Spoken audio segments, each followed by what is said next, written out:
Bæltet bliver strammet, judokærerne hilser på træningsstedet, også kaldet dojoen, og så kan dagens program begynde. Foran udøverne står 2 timers hårde fysiske udfordringer på den gule måtte.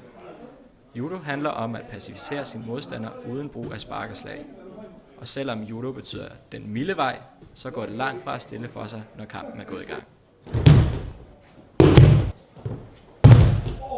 Gør det ondt at gå til judo? Ja, altså, det gør ret tit ondt, men altså, det er jo det værd, altså, fordi man vender sig hurtigt til det, men i starten så gør det rigtig, rigtig ondt. Fordi man bruger nogle muskler, som man aldrig bruger før normalt, og så når du vågner op næste dag, så kan man nærmest ikke komme ud af sengen. Men du har gået til det i 8 års tid, og det er jo ikke så galt med. Altså, hvis du lander lidt forkert, så gør det utroligt ondt, men det er sjældent, man gør det, når man er god. De voldsomme armlåse og kast kan medføre skader. Det har André oplevet på egen krop. Ja, altså, jeg har haft rigtig mange skader, men jeg har faktisk stadig en, hvor jeg har brækket min finger for 8 måneders tid siden, eller sådan noget til DM. Hvordan skete det?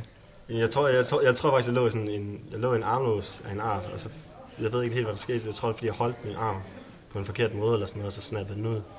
Og så, jeg troede først, den var forstået, men så fandt jeg så ud af efter rigtig lang tid, da jeg endelig gik til lægen, så var brækket stadigvæk er.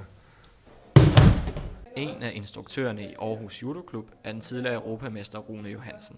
Han er i øvrigt far til André, og derfor er det måske ikke så underligt, at André fik øjnene op for den sport, han nu holder så meget af.